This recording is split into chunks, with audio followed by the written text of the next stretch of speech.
आप देख रहे हैं संविधान और कानून SK लाइव न्यूज। जहानाबाद पूर्व केंद्रीय मंत्री सह कांग्रेस नेता अखिलेश प्रसाद सिंह आज मृतका गायत्री के घर पहुंचे और परिजनों से मिल न्याय दिलाने का भरोसा दिलाया। वहीं उन्होंने मीडिया से बात करते हुए कहा कि इस घटना को जितना निंदा की जाए वो कम होगा। वहीं उन्होंने कहा कि बिहार पुलिस की कार्यशैली पर सवाल उठाया और पुलिस पर लीपापोती करने गर्ल्स हॉस्टल संचालक एवं अस्पताल प्रबंधक के साथ मिलीभगत का आरोप लगाया। लेकिन उन्होंने ये भी कहा कि पोस्टमार्टम रिपोर्ट आने से स्पष्ट हो गया है कि छात्रा के साथ अमानवीय व्यवहार हुआ है। जिस तरह से मेडिकल की तैयारी कर रही छात्रा के साथ घटित अमानवीय व्यवहार पर रोष जाहिर किया और तत्काल अपराधियों को गिरफ्तार करने तथा फांसी देने की मांग की। उन्होंने कहा कि सरकार निष्पक्ष जांच करे और जिसकी इस घटना पे संलिप्तता है उसे कड़ी से कड़ी सजा दिलाने की सरकार से मांग किया। जिस तरह से पहले लिपापोती करने की कोशिश थी प्रशासन के द्वारा, वो कम से कम सब उजागर हुआ और पोस्टमार्टम के बाद ये साफ हो गया कि उस बच्ची के साथ गैंग रेप हुआ और उसके बाद हॉस्पिटल में भी डॉक्टर्स का मिलीभगत से पहले छिपाने की कोशिश हुई। लेकिन अब तो साफ है, अब सरकार को चेतना चाहिए, सरकार को जागना चाहिए और सरकार को कड़ी से कड़ी कार्रवाई करनी चाहिए। जो लोग भी इसमें संलिप्त हैं उनको फांसी की सज़ा हो। हम कोर्ट तो नहीं है सरकार, लेकिन ये सब जब मामला उजागर हो गया तो कोर्ट भी ज़रूर इस निष्कर्ष पर पहुंचेगी और शासन प्रशासन को कड़ा से कड़ा केस बना के इसमें न्याय दिलाने की कोशिश करनी। सर, अब तो SIT का गठन हुआ है, लूपहोल्स क्या कुछ रहा? लोगों में बहुत आक्रोश देखा जा रहा है मसले को लेकर। पहले हॉस्टल का जो प्रबंधन था उसने बदमाशी किया, वो मिला जुला हुआ था।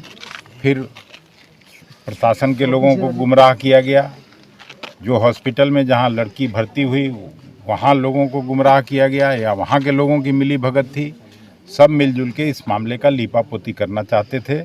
लेकिन अब जब सब मामला उजागर हो गया है तो कड़ी से कड़ी सज़ा की हम लोग मांग करते हैं और न्याय की गुहार लगाते हैं। कोर्ट में भी जो ये मामला जाएगा तो ऐसी सज़ा मिले कि ताकि फिर किसी को इस तरह की वारदात करने की हिम्मत नहीं हो। अखिलेश सिंह से बच्ची के माता पिता ने क्या मांग की है? आप वहां मिलने पहुंचे थे। अरे उन लोगों की कोई अभी बात करने की स्थिति थोड़ी ही है। उसके पिताजी नहीं है, बल्कि उसके पिताजी को तो नौकरी में हमने मदद किया था। उस समय बिहार सरकार में मैं मंत्री था तो DM SDO सबसे उसी समय नौकरी हुई थी, लेकिन वो अभी नहीं है पिताजी। माँ की स्थिति कोई बात करने की थोड़ी है, वो तो खुद ही सदमे में है।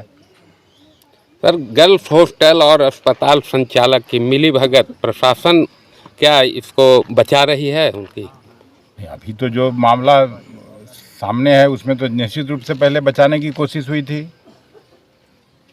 सर, स्पीडी ट्रायल का हम लोग मांग कर रहे हैं कि इसमें न्याय मिलता है देर से तो वह संतोष रहता है। नहीं तो स्पीडी ट्रायल तो करना ही चाहिए। इस तरह का जी, ये तो मानवता शर्मसार हुआ। हम लोग का मांग है कि लड़की का पिता का मांग है CBI जांच। इस पर आप क्या कहना चाहते हैं? नहीं, CBI जांच हो जो भी, मतलब अब जांच इसमें बचा क्या है? अब CBI और कोई भी क्या जांच करके कहेगा? जब पोस्टमार्टम में साफ हो गया कि उसके साथ गैंग रेप हुआ, उस बच्ची के साथ फिर मामले को रफा दफा करने की कोशिश हुई, तो बचा इसमें कुछ थोड़ी है कि CBI तो उसमें जांच करेगी ना जी, हाँ पता नहीं चले। अब तो सब कुछ साफ हो गया। सर, परिजनों ने इनिशिएटिव लिया, आक्रोशित हुए लोग, तब जाकर इस मामले को लेकर हाईलाइट हुआ, तब जाकर बैकफुट पर पुलिस आई और SIT का गठन किया गया। एक सवाल है सर कि क्या इस तरह के हॉस्टलों के लिए कोई नियामक नहीं बनना चाहिए? जरूर बनना चाहिए। वही कह रहे हैं कि पूरे बिहार भर से लोग अपने बच्चों को पढ़ने के लिए, भविष्य संवारने के लिए लोग पटना भेजते हैं और समझते हैं कि नहीं अब सब कुछ सेफ है।